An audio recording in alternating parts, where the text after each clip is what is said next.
creative space will be a little bit different because I'm here with Celene Senhouse and I'm really looking forward to her working her magic. Because if you've seen her Instagram page or her Facebook, any of her social media, you know she's a master at head wrapping, and I want to learn all about it and I want her to demonstrate on me. So that's what we're doing today. So Celene, let's get started and we'll talk while we go. Yes, of course. Thank you so much for having me, Joanne. So here we go. So this one, I've chosen a madras like the one I'm wearing because I think obviously it complements the lovely dress that Joanne has on, and obviously I'm sure we will be touching on our Antigua madras as well. If you're able to see, this one I picked it because it has a bit of a gold metallic thread running through it, which I think is dressier and just different and elegant, so that's what we're going with today. Okay, so we're in front of Footnotes, Yes. which is Celine's family business. It's a family business going back 20 plus years. Yes, about 22, give or take, yes. We started out mostly selling women's leather goods, so in particular shoes, hence the name. Remember the Footnote shoes? Right, yes. the Footnote shoes, always, excellent Elegant. quality, elegant leather shoes for women. We would also have the matching bags. We would do evening bags. My mom also did hats and accessories. And recently as well, we have branched out into clothing, because I would say, my mom and I get my style or my style inspiration and stuff like that from my mother in particular. She has always had a very Afrocentric, Afro-Caribbean style. So I think about 2-3 years ago, around the start of the pandemic, we started introducing clothing. So these pants, for example, are they're a wide leg palazzo pant with pockets. We have found that we have been doing well with the introduction. So those are created by you guys, or? We don't sew, but we work with local seamstresses and tailors, Okay. and so we do local clothing, and we also do regional designers as well. But we're here today to talk about the head wrap. So tell me about how you got into that. Okay, so basically, while I wrap your head at the same time. And check out her beautiful head wrap while you're at it. Thank you. It's a bit of, if you can see, it's a bit of what we call broderie anglaise, because my grandmother is from Guadeloupe. I do have a French Caribbean or French Creole background as well. So I noticed that. We'll Okay. get into all of that. So broderie anglaise, or what we would call eyelet in English, and then I have combined that with my madras head tie. So basically, from the beginning, 'cause it's a long story, from the beginning. So I'm just going to do a simple turban style on Joanne. So from the beginning, I would say that for as long as I can remember, I grew up seeing, my grandmother and the, sorry, just move this up a little bit. How is that? It's not pulling on your hair. No. That's fine. Okay. So I've always seen the women in my family wear head ties, whether it's for church or when my mother opened Footnotes. She obviously, as the owner, she could wear whatever she wanted, and she oftentimes wore a head tie to work with, like her slacks, her workwear, etc. What was the response? Because if you're talking 20 years ago? 20 years ago. What was the response like? Because I know we have some issues with what we consider formal, Right. business formal and all of that. So what was the response like? Well, as I got older, I suppose when I was little, I didn't really know, but when I started to notice that it might have been something special, I would say, was when, even way before we even started offering head ties or head wraps, local women would come to the store to ask my mother to tie it for them, because it seemed to be something that they wanted to get into or do for themselves, but they didn't know how to do it. And I think even now people will comment that they didn't know head ties could be workwear, they didn't know head ties could be formal wear, for example. So I think that the response has been interesting, has given me pause, just in terms of as the dialogues that we've been having about what is considered professional wear, or what is considered how do I say that, acceptable or appropriate attire in places like our offices or our government establishments, etc. It has made me wonder, well, who decides what is Appropriate. professional wear? Who decides what is appropriate, especially when you have a cultural or historical context that goes with it? Because there are so many cultures in which people do wear turbans to work, or in which covering your head is part of formal attire.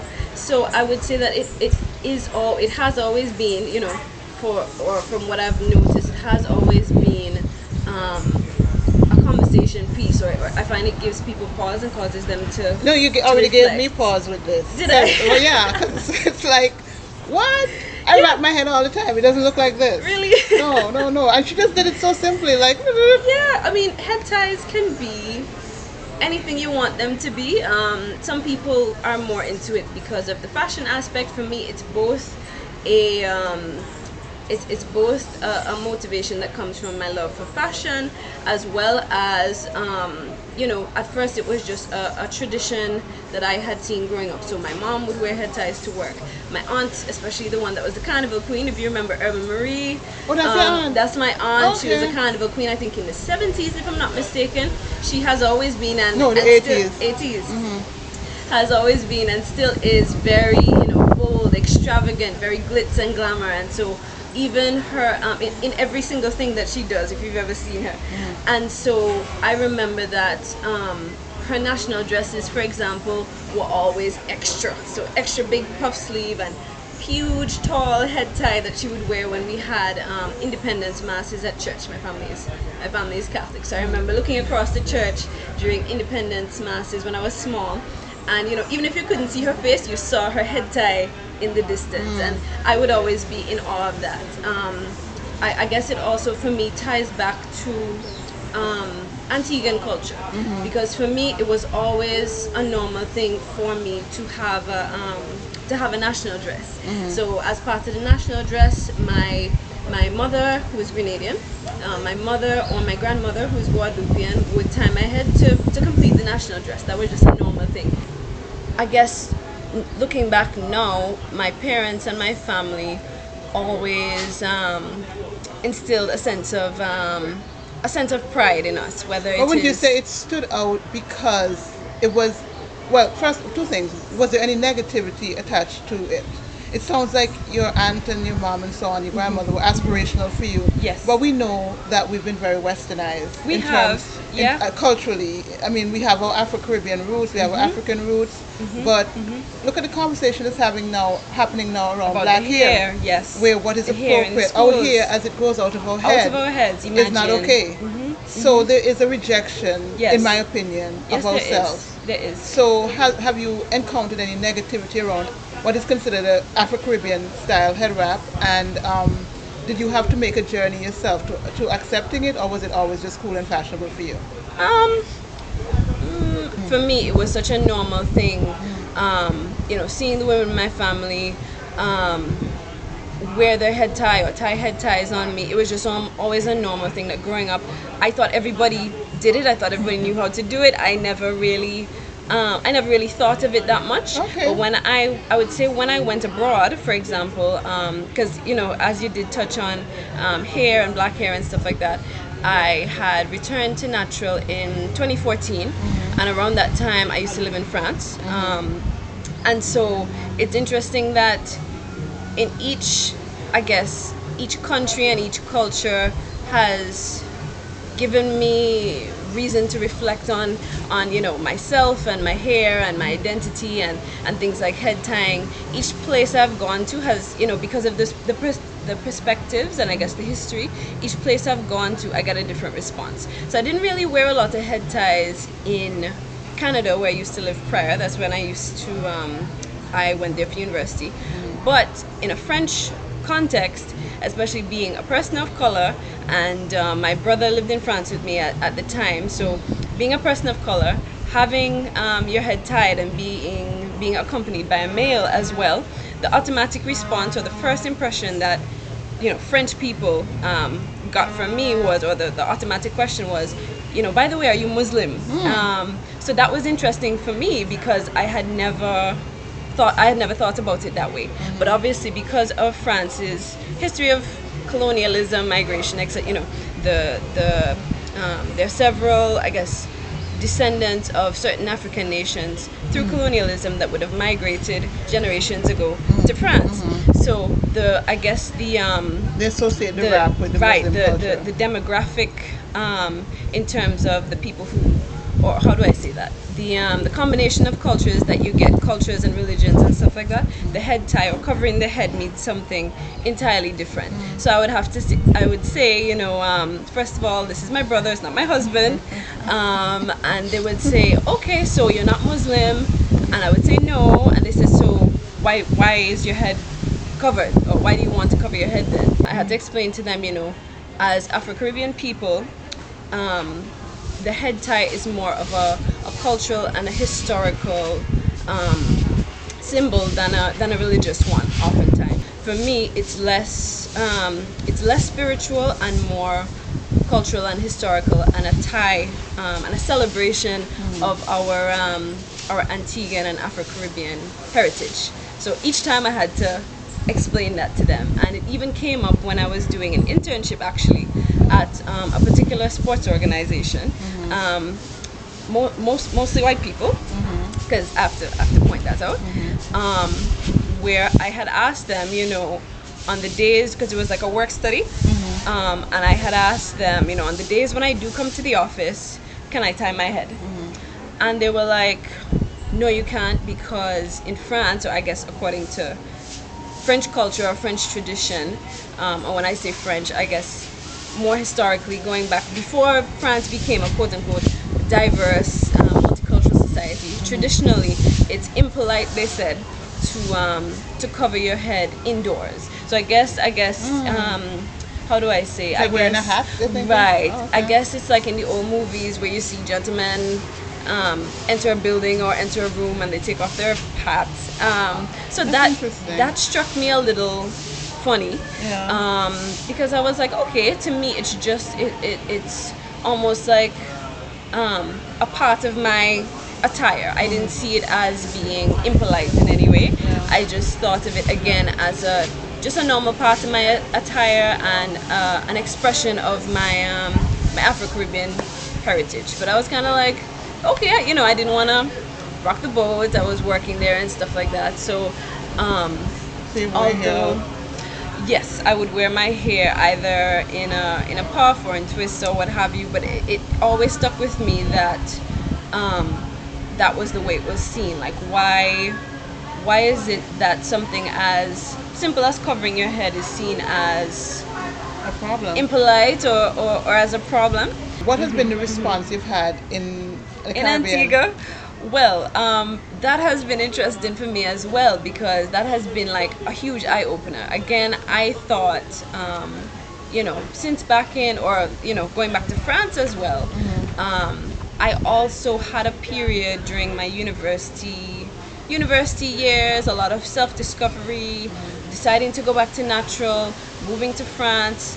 I was almost on a, not black star liner, going back to the motherland thing, but almost. I wanted to be more deeply rooted in, I wanted to kind of go back to my African roots in a sense.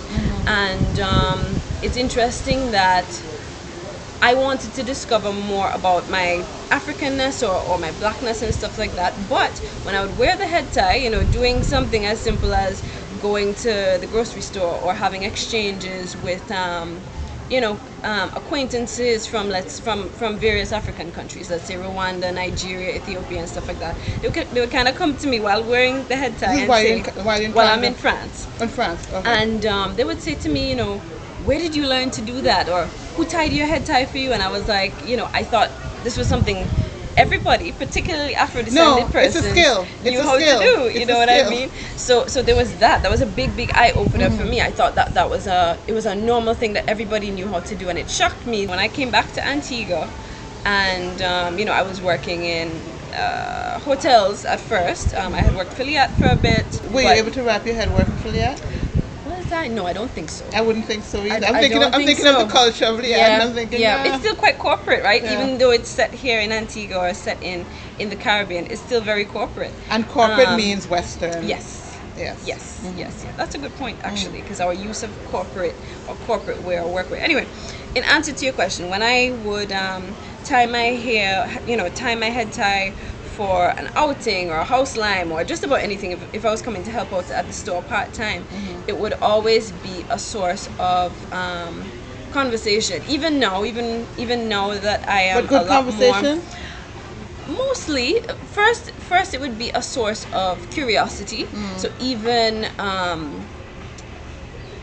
now, as well as then, people would ask me. Also, they would stop me in the street, or in a house line or in a fete, and say, "By the way, where are you from? What part of Africa are you from?" Really? Yes. They would stop me in the road and be like, excuse me, miss, where are you from?" For the record, you're from Antigua. I'm born and raised Antiguan. And another reason why I use the term Afro-Caribbean, first of all, obviously to celebrate our African roots, but I consider myself both Antiguan but Caribbean as well, because of the mix of other Caribbean cultures that I guess have made me, Guadeloupe, Grenada, Dominica, etc. So they would ask, which part of Africa are you from? Like, where are you from? And so I would kind of pause and say, first of all, we are all from...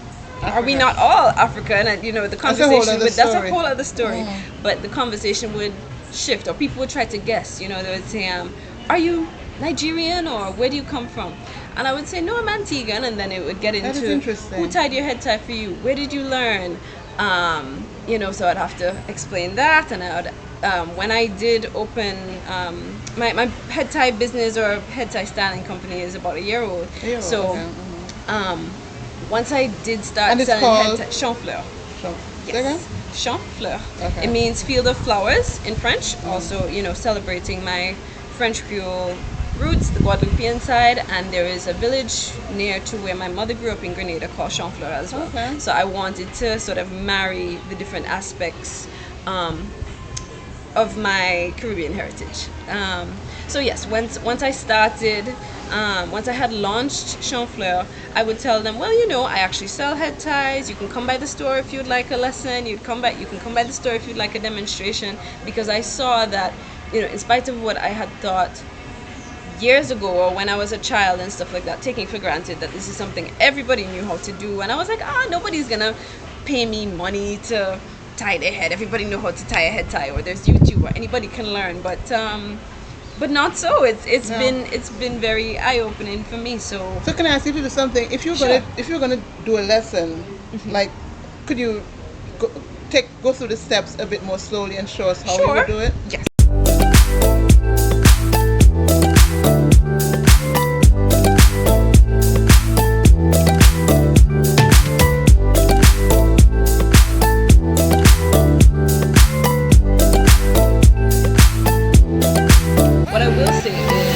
Obviously, your head tie shape largely depends on the base that you're working with. So usually for a shape like this, there is quite a lot of fabric here to get it taller. I like my head ties a bit taller, but if you want more of a turban style, that's fine too. So what I usually do, or the way I learned, or the way I taught myself, was to start my head tie from the back. And what I will say is, you want a sort of middle of the road tautness or tightness, or a tightness that is comfortable for you, because you don't want a head tie headache. You'll feel nauseous. It's terrible. It might just ruin your day. So you want it to be taut enough that it stays on, but still comfortable enough that you don't give yourself a headache. And for me, the tautness also helps to keep it both snug and neat. So what I do, I start with the short end. I put it flat across. You can bring it as far across your head as you like. I like a kind of a V shape or an X shape in the front. So I bring around the longer side, and if you all can see, I bring around the longer side to then secure the shorter side. Okay.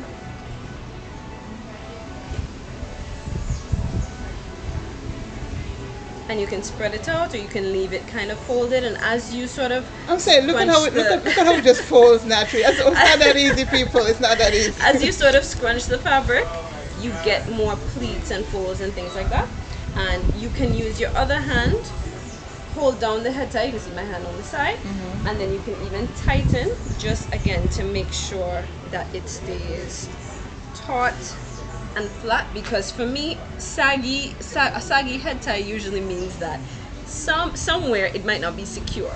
So I like to just keep a bit of tension on it as I wrap, and then from there I twist the end,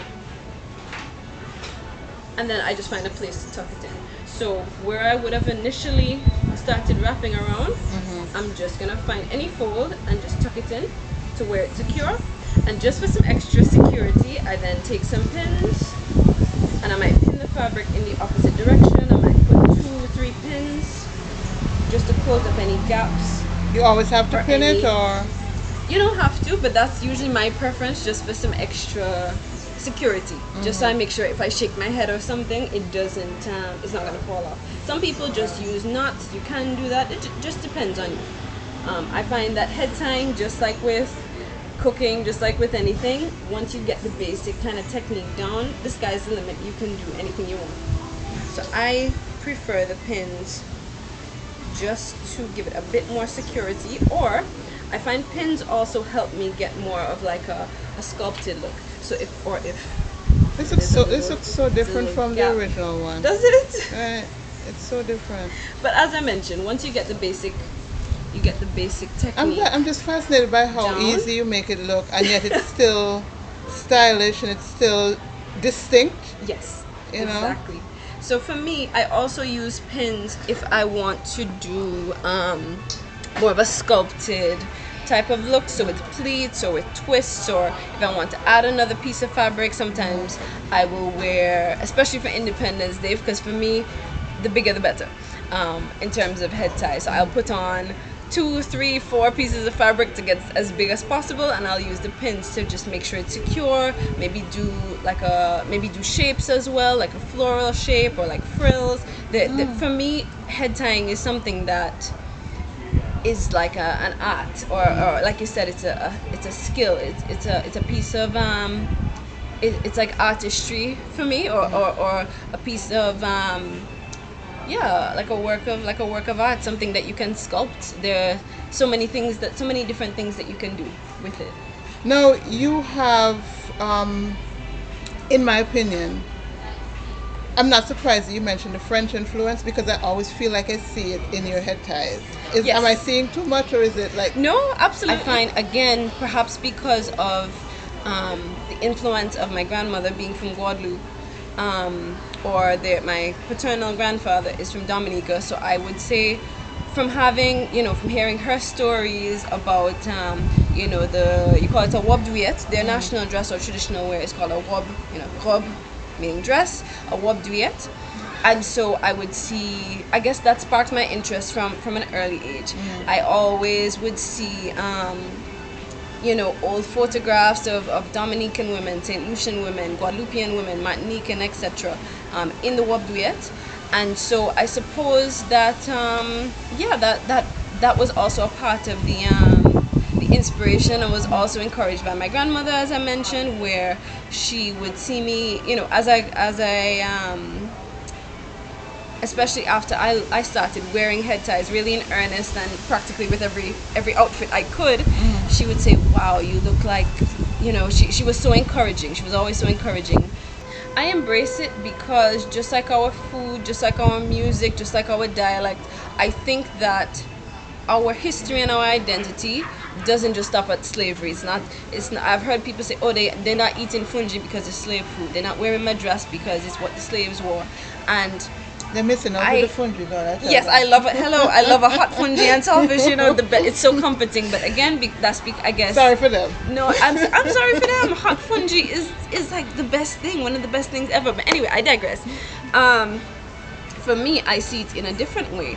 I see it as, in spite of all the ways in which our oppressors tried to keep us down and treat us as less than, treat us as property, you know what I mean? Look at how far we have come. That's when I wear my dress, I think of that. Or when I eat fungi, it's fungi and saltfish, I think of that. Look at all of the ways in which, in spite of all the ways in which we were kept down and oppressed, we somehow found it in us to find dignity in ourselves, especially after emancipation. So you had asked me about a little bit of the history. In the second to shoot hard labor, the speaker describes that after emancipation, black people, nigger people, Antigua people wanted to take pride in themselves, and especially the women. So he would say that because dress hats and elegant hats were reserved for Bakra and the Bakra people, the Bakra women, so our people could not wear dress hats. But again, we had this newfound sense of pride. We had something to live for. We were finally free. We were finally people. We had so much to look forward to. We wanted to dress up and look nice and feel nice. One of the fabrics that our the liberated women could access was madras. So the head tying became a form of adornment and became a language all by itself. So you had mentioned for things like courtship. Yeah. So there is a particular head tie, and there are pictures of it in Keithlyn Smith's Symbol of Courage, because I was on the hunt for pictures. There is a spree head tie. So when you're going on a man spree, you tied your head in a particular way. When you and somebody were in conflict, one of the ones you could tie was a war head tie, or war hentrika it was called at the time. Head tie, hentrika, same thing. If you had something on your mind, you were emotional, you wanted to be left alone, there was another way. I think it's called the talking to the heart hentrika or head tie. There were so many ways. If let's say you wanted to signal to your community that, okay, I've had enough children, or I'm not interested in having any sort of partner, don't court me, don't talk to me, leave me alone, I'm fine, as my single status is set. It's not this one, is it? It's not that one. No. I don't believe so. But again, it's so interesting to me the way this form of nonverbal communication, nonverbal communication, yeah, this adornment became a whole language. Yeah. And to me, I think that is amazing, and I think that's something that needs to be shared and needs to be taught. And going back to your question about but before we go on, one interesting things about that to me, you talk about how we were dehumanized during slavery. I think about the fact that we've held on to so much of us in spite of the dehumanization. Yes, exactly. And that we've also added to that with our creativity. So innovation. You mentioned fungi, for instance. Yes. Fungi is not from West Africa. Exactly. It didn't start as slave food. Yeah. It's something we brought with us. Something we brought.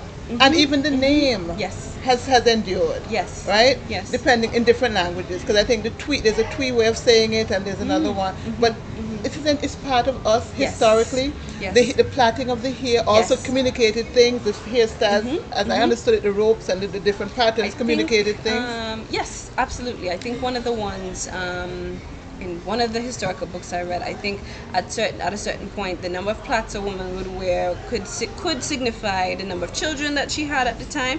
Things like that. All kinds of things. We had to find ways to talk to each other. Yes, we did. We did, because we weren't allowed to. Yeah. You know what I mean? So how can we reject that? Exactly. And I guess the point I'm kind of coming back to, especially with the questions that I would still receive even now, where are you from?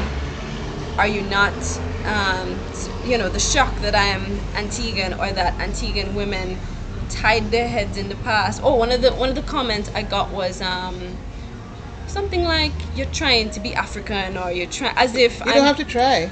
There you go. We don't have to try. This is something that our forebears, our ancestors have done for such a long time. This is us. This is our way of this is us. This is something that we've always done. This is my way of celebrating the people that came before me. And I will say this. I think you've made it aspirational. That's the one thing. When I saw your thing, I said, like, you can't think of head wrapping as old-timey and dated, and when she is making it look so stylish. Thank you.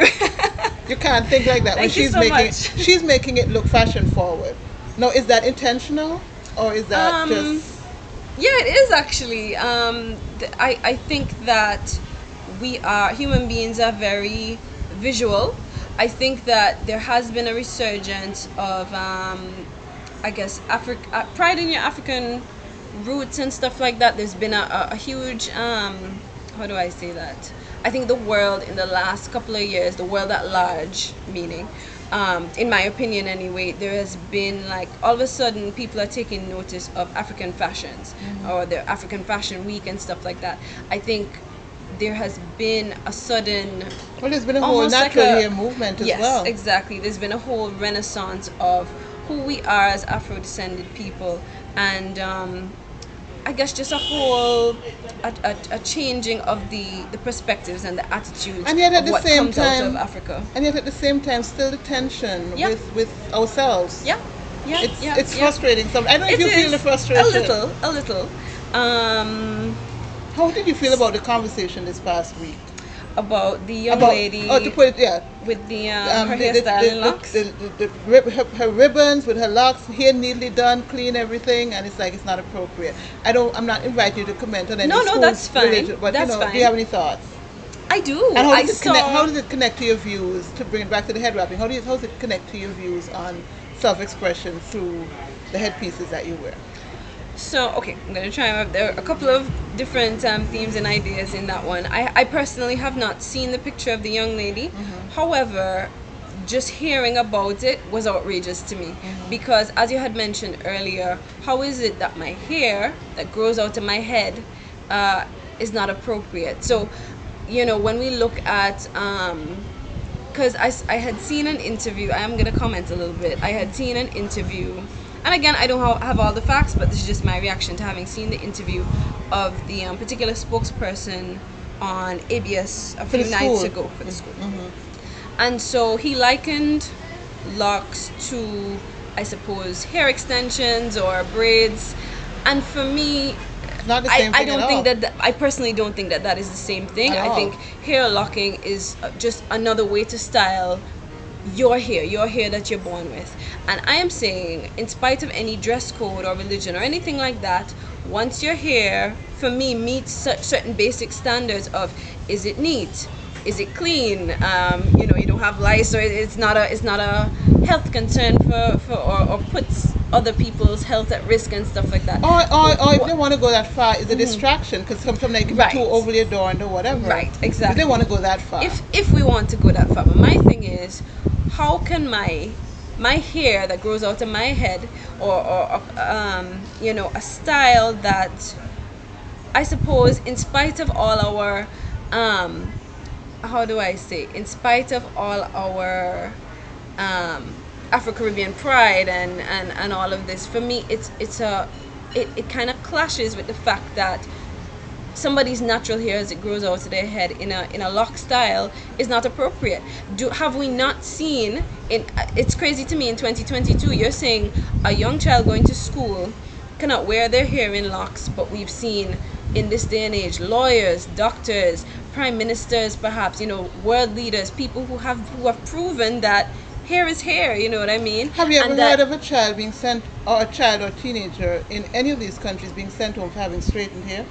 No, I haven't. Right? Actually, I haven't. So my thing is, what's the problem? Why is this child's natural hair a problem, or who decided that, or does it go back to the appropriate being synonymous with Eurocentric standards of beauty? Is that what we mean by appropriate? Which is why I said the conflict with what you described as the renaissance of Afro-Caribbean pride. It's Yeah. like an African pride in hair, Yeah. dress, and Yeah. all of that, and yet we're still having this tension with Still, ourselves. It's in kinda 2022. it's confusing, honestly.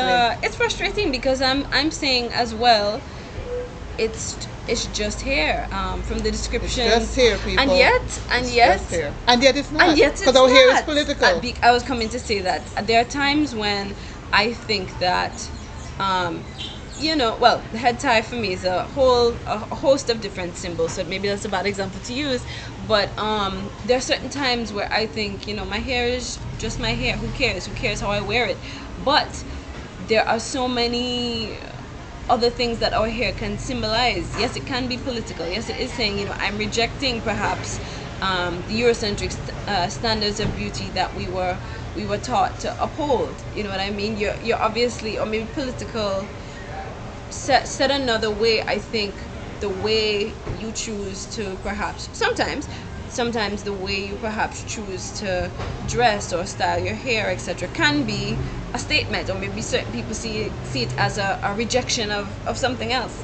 So yeah. When So I say it's sometimes political, though, I'm not just thinking of. I guess I would turn around the rejection to an embrace of Yes, something of more, something. something that's organically me that I've been Yes. told is historically wrong. You know, Yes, all kinds of ways. So I'm exactly. embracing it. I'm not Exactly. about hating on anybody else. Exactly, But exactly. how about we live in ourselves in our fullness? But I don't judge anybody for No. straightening for No. do. You're free. You're free to do. You're right? free to do what you want. So sometimes I also think here is just here. Yes. It's political, and sometimes And it's also, sometimes it's not. yeah. Yeah. Yeah, basically. Yeah, sometimes So, it's not. and but I guess my borderline thing is if we could just do away with the self-hate and the self-rejection. Self-loathing. Yeah. Yeah. For me, it is a cultural statement and a cultural celebration, and I think too, I want to show that outside of the idea of slavery or only market women or only country people wearing head ties, I think my mission really is not only to touch on the history of head tying as something elegant, as a collection, a connection of our roots, our Antiguan roots in particular, Afro-Caribbean roots in particular, but I also want to show that of course head tying can be you can wear it. I think you should be able to wear it in a professional setting, or you should be able to wear it and feel. For me, it's a symbol of elegance and strength and knowing your roots. Like the picture you shared with me of Cynthia Erivo. For me, or even connected to our displays, sometimes I want people to feel that head tying, again, it doesn't have to just be Independence Day, Emancipation Day. Yes, it can make you feel elegant and make you feel beautiful and make you feel fashionable. And yes, people have asked me, do you have a head tie to go with every outfit? Yes, I do. Yes, practically I do. I have quite the collection. It's quite an interesting and exciting time, because I think we're starting to explore some of the things that we've been taught, or some of the I don't know if it's a stereotype, or just some of the ideologies and the associations that we have been raised on, or have been handed down over the last I don't know how many generations. I think it's very interesting that we're starting to ask ourselves those questions, in terms of who can wear a head tie, what does it mean, where does it come from. I think I think that's wonderful, quite frankly, and I'm very glad to be a part of that and to share that. I myself have a lot more to learn, a lot more to discover about head tying within the Antiguan context, as I mentioned, as well as the wider African diaspora as well. Yeah, because I'm excited to share that. And thank you so much for sharing it with me. You mentioned Cynthia Erivo earlier, and one of the interesting things I found about, because she wore it to the Met Gala. Yes. And the Met Gala is fashion's big day. Of course. Right? And it's all the big designers. And she was a standout. I mean, by all the fashion reporters I saw, she was a standout. Of course. And she looked stunning. She did. And she spoke about the history in the southern part of America of the laws that restricted black women from wearing their hair because whatever reasons. And so they got really elaborate with their head ties in response. They're like, we have to cover our hair? Okay, let's make this fly. Exactly. I completely agree. I completely feel that in terms of, okay, you're trying to restrict me in this way. These are the sort of parameters that I'm being forced in. Well, let me take it in another direction and make it as elaborate as possible. Again, to me, that kind of ties back to my memories of my auntie and her huge head tie, because to me, a grand head tie says, I'm here, I'm gonna celebrate myself, I want to feel good. Yes, I'm elegant. Yes, I'm sophisticated. I think it's also a celebration of that, a form of resistance, if you will. For me, I also see it that way. I think that's a good note to end on. It's a celebration of self, it's a form of resistance, and it's fly as hell. It is. There. Thank you so much. Thank you so much. Thank you so much for having me. I look fly, don't I? She does. She does.